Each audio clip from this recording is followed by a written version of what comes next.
give you an example. There is a point charge, very simple example. There is, of course, constant will be there. 1 upon 4 pi epsilon naught q upon, that is potential here. Okay, if I go to this distance r here, then what is its potential? Same. If I go to distance r here, if I go to distance r here, if I go to distance r here, if I go to distance r inside, this side, this side, this side, everywhere potential is same. Now, what is the locus of all those points? Join up all those points, it will become a sphere. Simple. So a sphere, the surface of sphere, every point of the surface is at equal distance r. इनका audio आपको clear है क्या? No sir, video is पूरा clear नहीं है। ये काफी अच्छा बता रहे हैं लेकिन इसका ऑडियो क्लियर नहीं है यार। सर प्रदीप शेजराल तो अच्छा ही पढ़ाता है। एक मिनट देखो, तब तक कोशिश करो थोड़ा। So if at center sir video is posed. charge q, Video lost है। then at every point of the surface, हाँ sir, potential is same. So I will call this, आवाज आ रही लेकिन वीडियो नहीं चल रही। वेट करो।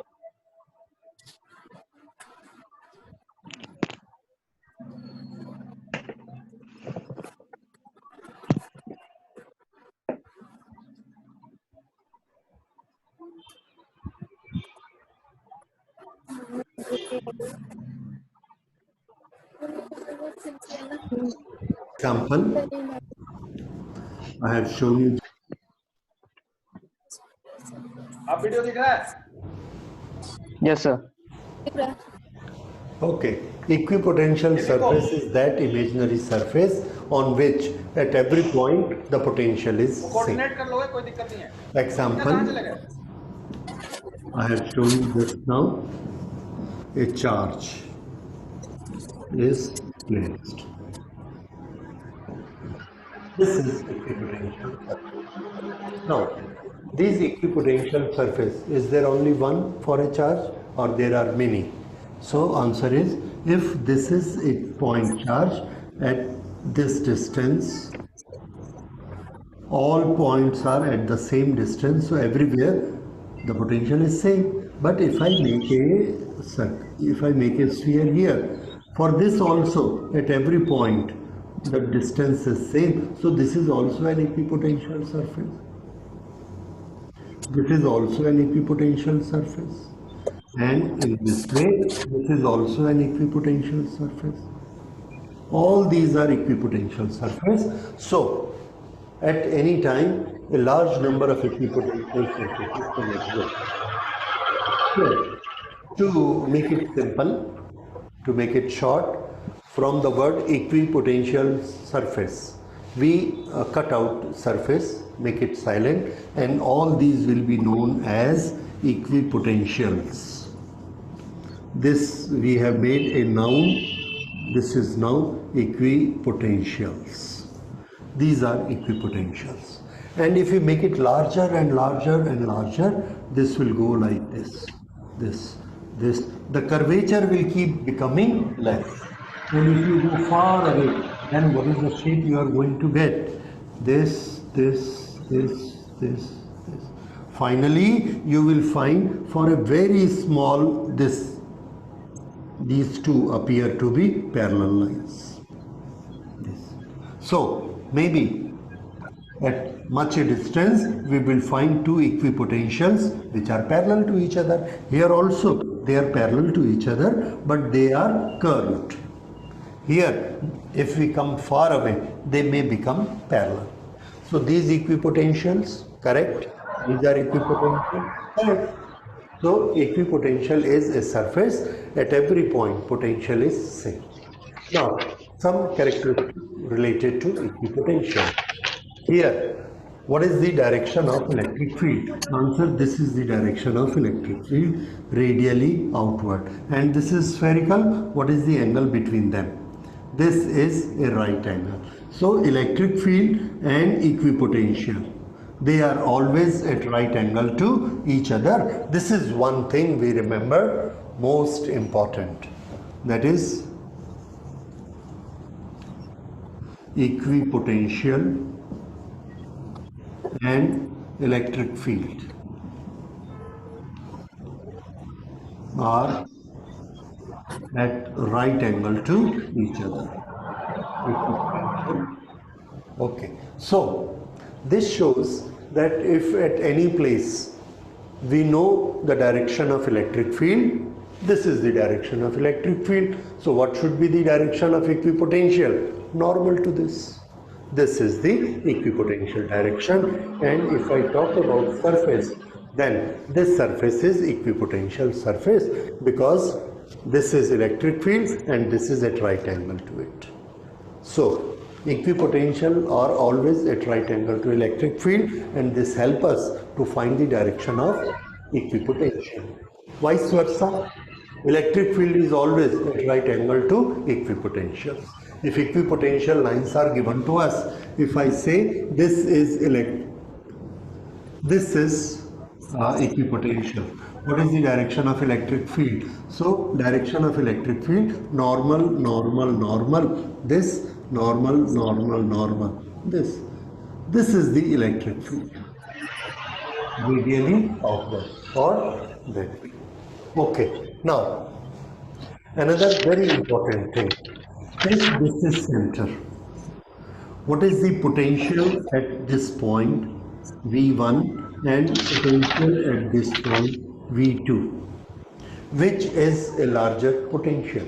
The answer, V1 is close, R is small, V1 is larger potential, V2 is smaller potential, V3 is smallest potential.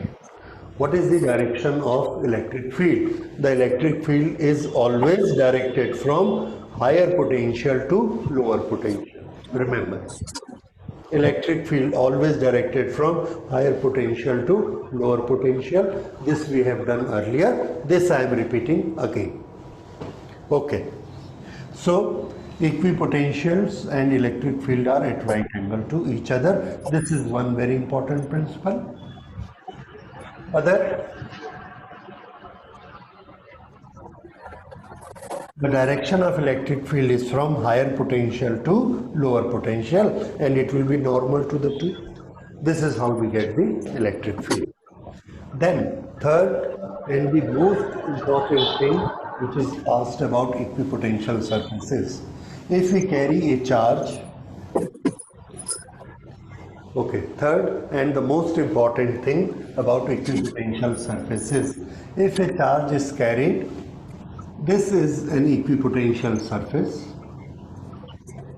If I carry a charge from this point and I take it by this path to this point, then how much work I have to do? Because this is a charge and here there is electric field. These are what? Not electric field. These are equipotentials. Then where is the electric field? Normal to this. This is electric field. This is electric field. And these are potentials. Equipotentials, and everywhere it is normal. If I take a charge from this point to this point, how much work I have to do? By work energy theorem we know that work is done by the difference of energy. If I lift this, I have energy in my hand, 100 joule. I did the work. Now energy remaining with my hand is 98 joule. How much work I have done? 2 joule, difference of energy. If I take this charge here, Q, what was the energy with this charge at this point? Answer, energy was Q into V. What is the energy here?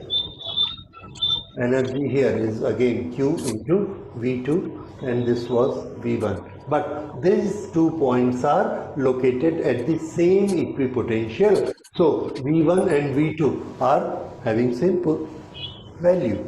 So this we can write V and this we can write V. Now work done is equal to change in energy, U2 minus U1. But here both are same. So what will be the work done? 0. So we remember this, and make a principle that if a charge is carried on through any 2 points on an equipotential surface, we have to do zero work. No work is required to be done. Maybe there that sometimes we are doing a positive work, but at other time we have to do negative work, and the total work will always be zero. Maybe we are working, but if I take 1 point from here, move it up to it. This is same equipotential surface. This is how I carry the charge Q. Then what is the net work done? Work done is zero. Why? The work is given by QV, and for both it is same. So energy level is same. Sometimes I do the positive work, sometimes negative work is done on it, and the net work is zero. So remember this principle number 3, that net work done is zero, and I will write it for you. Okay, now I read it for you. The net work done on a charge for carrying it between any 2 points of an equipotential surface is zero. Okay, so this I take a point from here, take it out, then take it here, then I go back to this point. So I started from here, came back to the same equipotential. So the net work done in total is zero, in total, from this point to this point, because they lie on the same equipotential. So these are the 3 principles we have to remember, and with this sometimes we are asked the shapes of equipotential, and that is a very, very tricky thing to know, and we will make certain shapes of equipotential in the next lecture.